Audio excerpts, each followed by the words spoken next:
Hello, I'm Sheryl McCarthy. Welcome to One to One. Without doubt, Rosa Parks is one of the heroes of our time. We've all seen images of the demure woman in the prim hat, eyeglasses, and floral print dress, whose refusal to give up her bus seat to a white passenger served as a catalyst for the modern civil rights movement. Her contribution didn't begin or end on that day, however. The Rebellious Life of Mrs. Rosa Parks, a documentary now airing on Peacock TV, reveals that she not only embraced radical politics, she led a life dedicated to activism. I talk with Yoruba Richen, co-director of the film. Ms. Richen is also head of the documentary program at CUNY's Craig Newmark Graduate School of Journalism. Welcome. Thank you. So how did you get involved with making this film? So the film came to me because my co-director, Joanna Hamilton, had read the book, The Rebellious Life of Mrs. Rosa Parks, which the film is based on. And the book is written by an author, Jean Theo-Harris, who's also a professor at Brooklyn College. And we were just stunned that a documentary had not been made about Rosa Parks. But also how much we did not know about her story and her radical activism of her entire life. The book and what we did in the film really reframes how we think of Mrs. Parks, what we know about her. You know, as you mentioned in your intro, her work did not begin and end on that day. She spent most of her life in Detroit as an activist after Montgomery. She was a fierce advocate investigating Black women's sexual assault all of her life. I mean, there's so many aspects of her activism that we don't know, and that were really on the cutting edge of, you know, the Black freedom struggle. Rosa Parks was 42 when she was arrested for refusing to give up her seat on the Montgomery bus. But you go into how her childhood affected what she did on that day. Tell us something about that. Yeah, one of the things that we wanted to do in the film is really hear and see her life through her own words and her own lens, because as you said, we've seen her visually, but you know, we haven't really heard from her. Not many people have heard her speak. So as directors, we and our team really looked to, you know, all of the footage, there were audio tapes, there was footage, obviously, and there was writing as well. She talked about her early life of sitting, one of her first memories, sitting with her grandfather on his porch as he protected his family with a loaded gun. With a loaded gun, protected his family from the KKK. By the time I was 6, I was old enough to realize that we were actually not free. The Ku Klux Klan was riding through the Black community, burning churches, killing people. I later learned that it was because African American soldiers were returning from World War I and acting as if they deserved equal rights because they had served their country. At one point, the violence was so bad that my grandfather kept his gun close by at all times. My grandfather was going to defend his home, whatever happened. I wanted to see him shoot that gun. And she was always a believer in self-defense, because she knew that that is how Black people survived. So, you know, I think that did really shape her in terms of, you know, in terms of her work. As an adult, she worked as a seamstress at the local military base and also at a local department store. And she met her husband, Raymond Parks, I think at the military? Was it she met her husband, no, not at the military base. She met Raymond when he started courting her. He was in his late 20s and working as a barber in the Black barber shop in downtown Montgomery. A mutual friend introduces Rosa and Raymond Parks to one another. Rosa's initially not interested. I thought he was too white. I had an aversion to white men, with the exception of my grandfather, and Raymond Parks is very light-skinned. And her experience with light-skinned Black men is that they're usually politically timid. couldn't be further from the truth, right, about Raymond. And when she found out that Raymond was an activist and was working on the Scottsboro Boys case, that was, you know, she says, I met my first real activism. He was also a member of the NAACP, and Yes. I guess he sort of brought her in to the NAACP. Yes, right? he was a member of the NAACP as well, yep. And she started working with the NAACP. And it was interesting to learn that she had actually done some field work for the NAACP, sent to investigate the case of a black woman who was, I guess, gang raped by a group of, by 6 white men, and she went out to report on that, and Yes. these men were never prosecuted. Never prosecuted. Reese Taylor. It is a horrific story, and really shows the danger that Rosa Parks put herself in investigating this gang rape, where, you know, they basically told Reese Taylor if she reported what happened, they were going to kill her. Rosa Parks hears about this from a white woman they know through Scottsboro organizing. So Rosa Parks and some of her comrades decide that they should investigate it. Rosa Parks was sent to get the testimony. In those times, to go 100 miles from home, the sheriff is outside driving by, and he goes again. Well, there he is. I just only can imagine what that must have been like, sitting there and actually having her tell that story, and Rosa Parks writing down every word. It was incredibly dangerous for a black woman to report, to detail that they had been the victims of sexual violence. For Ms. Parks, it was especially dangerous, going into communities, because she was seen as the problem.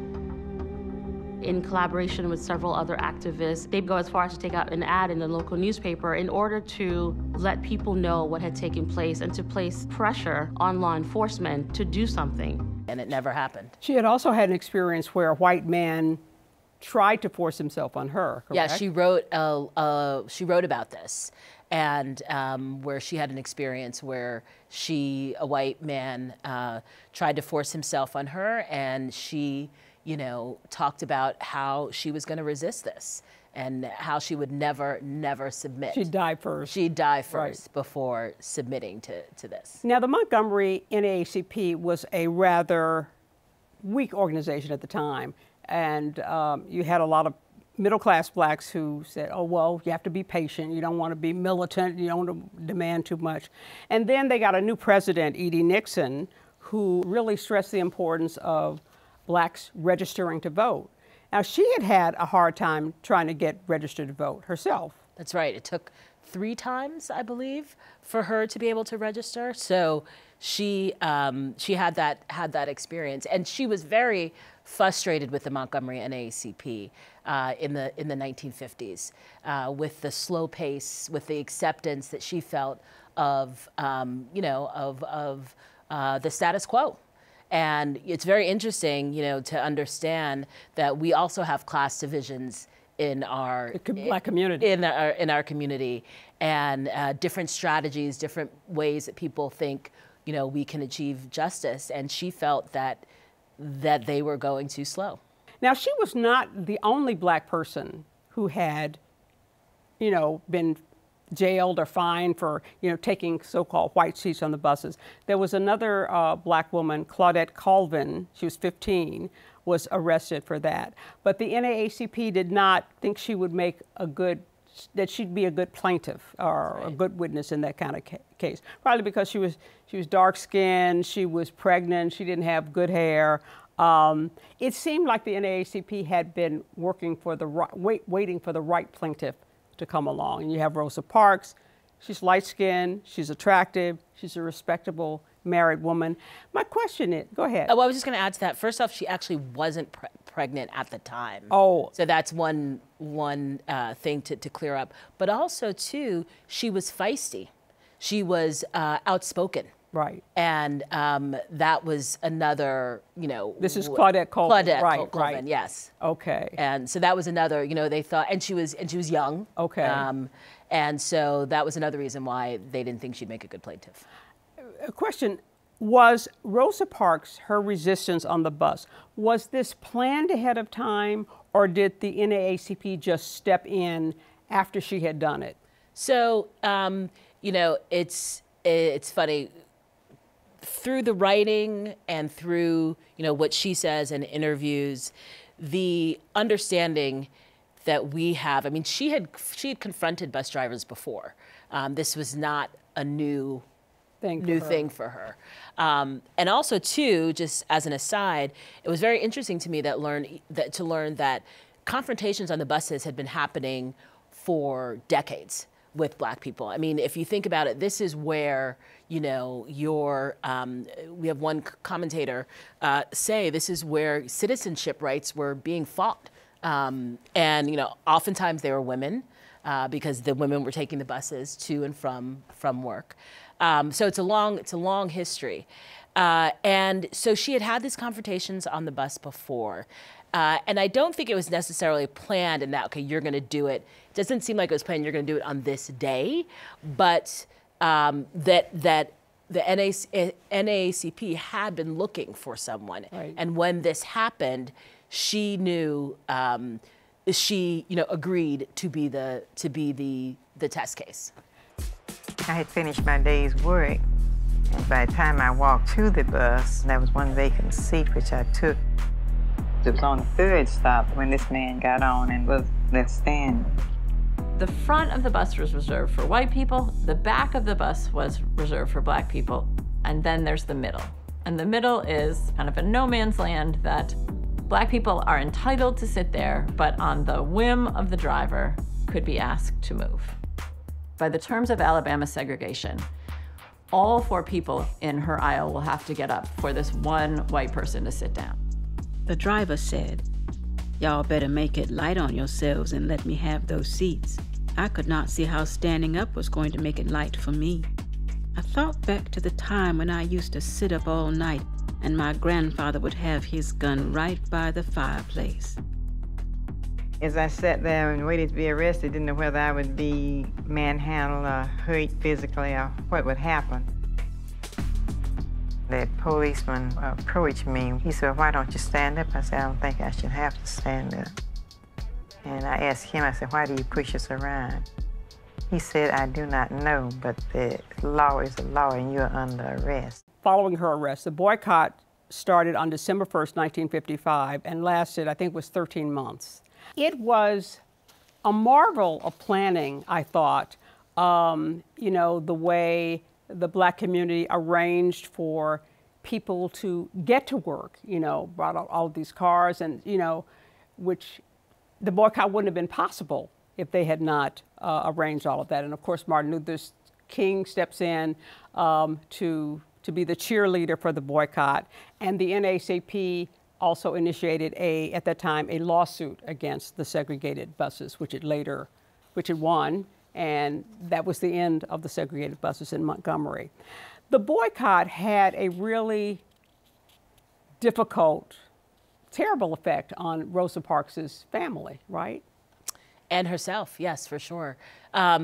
She was, the boycott is amazing to understand, the coordination, again, women being at the forefront of that coordination. It's the coming out party for Dr. King, as you mentioned, where he gets his national stage for the first time.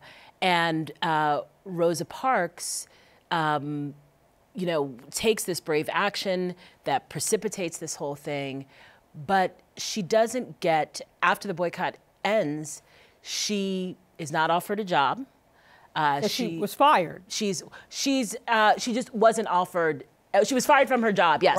Right. During the boycott, she was fired, and Raymond also lost his job. So they were economically, you know, very unstable. They weren't offered a job by the King folks, by the SCLC. Dr. King ends up getting the accolades. He is invited everywhere to speak. Gets honorarium, makes money, survives. He's the hero. The civil rights groups would have her go out and speak at events and raise money, but it never occurred to anybody that they ought to find some way for them to be supported. I think that part of the way she was treated was because she was a woman, therefore taken advantage. Montgomery was a small town. People had to know that she was no longer working. King, none of them offered her a job. Rosa Parks was also a prideful woman and would not dare ask. And I don't think she was the kind of woman that would think she was owed. And she got threats, death threats. Right. She got death threats from the white community, which was, obviously, had been working against this. And then she also, black folks didn't want to associate with her as well. And she was in danger. And that is why she went to Detroit.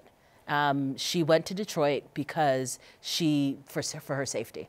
Now, did she have a brother there? And she had a brother there. In the company. Exactly. On the subject of how the movement treated her, you mentioned that she lost her job, her husband's lost his job, and they did not step in to support the Parks financially in any way. And if you move forward, that was 1955 to 1963 when they had the well-known march on Washington, D.C. Parks was not asked to speak. It was I think there was one woman speaker, but it's mostly Bates, yeah. the men in the movement, despite her pivotal role in the civil rights movement. I was with the March on Washington in 1963. That was a great occasion, but women were not allowed to play much of a role. The March on Washington is one example of how Black women are often marginalized in the civil rights movement. If you look at those who spoke, with the exception of Daisy Bates, who only spoke for a few minutes, the entire program was dominated by men. There was a tribute to women in which A. Philip Randolph, one of the organizers of the march, introduced some of the women who had participated in the struggle, and I was one of them. They would have her stand up and wave at people. There's Rosa Parks, she sat down on the bus in Montgomery. Wave at him, Rosa Parks, Mrs. Parks, and she sat down. They never said anything beyond that. So she and Raymond moved to Detroit, and they struggled until Raymond got a job in a barbershop. He was a barber, and she got a job as a seamstress. Later, I guess they didn't reach some kind of financial stability until Congressman John Conyers hired her for his local staff. That's right. And she ran an office with, she also ran for an office with the Detroit NAACP, and they said she was too old. Exactly, in the 80s, really? yeah. Wow. Yeah, yes, exactly. So still fighting, the sexism, NAACP, right. Sexism, and yeah, sexism and racism. That's right. Right. Tell me about some of her later activism after she got to Detroit. So with Conyers, who was at that point one of the few, wasn't the first congressman from Detroit, but one of the first, and was very, radical and militant. She worked with him on issues around police brutality, which, as you can imagine, was a huge issue in Detroit. Right. The riots where they killed some young Black boys, and the police killed some young Black boys and were never brought to justice. They held a people's tribunal that she was a part of to give some measure of something to the Black community. She worked on issues. She worked on around the Vietnam issues around the Vietnam War. At marches protesting the Vietnam War. She continued her work around sexual violence against Black women. The case of Joanne Little, who was the first case of a woman to fight back against her rapist. Who was a prison guard. She was in prison, right? Yes. And a prison guard. And a prison guard right. Raped her. Right. And she fought back, and she was acquitted. Rosa Parks was a part of that campaign, anti-apartheid movement, housing issues. So all the issues that were roiling, right. The community. Was she involved with the Black Panthers at all? She was, she was involved with the Republic of New Africa. Okay. Which was a fascinating group that I just learned about making this film, who were advocating for reparations. So that was, you know, and of course Conyers was the first congressman to introduce H.R. 40, the reparations bill, which is still being, you know, debated in Congress. That was in '88. So she'd been working on reparations forever. And then Republic of New Africa, which was a militant black group advocating for reparations and for land in the South. She was friends and supported them. The Black Panthers, she did. She went to the Black Panther school in Oakland, visited them. So she was with all the radical young groups. Okay. Now she's often quoted as having said, she sat down on the bus in Montgomery because her feet were tired. But she said she never said that. She said she never said that. Exactly. Because, you know, and as we show in the film, that's sort of the easiest way to, you know, the most anodyne way to understand her activism. So would you describe her as a militant? Yes. You would? Yes. No doubt? Yes. What did you learn about? She didn't have a militant personality. Okay. So that also, sorry to interrupt, but she didn't have a militant. She was a quiet person, but her quietness, as one of her nieces says, was her strength, and her politics were militant. What did you learn about her that surprised you? So much. The lifelong belief in self-defense, dating from, you know, again, her experience with her grandfather. Her lifelong advocacy around investigating Black women's sexual violence. Her relationship with Raymond, her husband, which lasted, you know, until he passed away. You never hear about Raymond. No, never. I'd never heard about him. Exactly. Until this film. Yes. And even the reason, you know, why she went to Detroit. I mean, I knew she spent her latter, you know, the later part of her life in Detroit, but I never knew why. The backlash against her. Oftentimes with our heroes, we, you know, we just hear about the good parts, right? And then, you know, and then everything's fine. So there was so much I learned. Just going back to the boycott for a second, she had traveled, I guess, with as part of the movement to raise funds to support the boycott, right? Absolutely, yeah. Yep. Went to New York, went to, was traveling to raise money. Boycotts cost money. Yeah, so I guess that sort of thrust this quiet woman out there as a public speaker on behalf of, you know, the civil rights movement. Absolutely, yep. We touched on this on a bit, but what did her treatment by people in the movement say about the sexism that existed in the movement? Yeah, I mean, it's something now that we're really only talking about, you know, now, but we have to understand that the civil rights movement was deeply patriarchal. So many women didn't get their due. So many women were pushed to the sidelines in terms of understanding their incredible work that they did. There's so much patriarchy built into the movement, like it's built into so many institutions. Women raise most of the money, do most of the organizing, but when you go back and check the record, those who've been labeled presidents or directors or the leaders, the grand poobah, largely have been men, while the women have done the work. And Mother Parks, she was doing the work. So, yeah, it says it all. And of course, you have that famous quote from Stokely Carmichael about the only position for women in the movement is prone. Yeah. If you look at the Black Panthers, most of the Panthers were women. You know, if you look at the membership, you know, by the end, most were women. Certainly the Black Panther women, they were the ones out there serving the food, yeah, you know, for the breakfast program, yeah, I guess, while the guys posed with their rifles. Right. What do you want people to take away from the film? I think in understanding Rosa Parks' life, it can give us hope, hope and inspiration, because she really took the long view. She was never satisfied with where things are for our people and for around justice. And she never stopped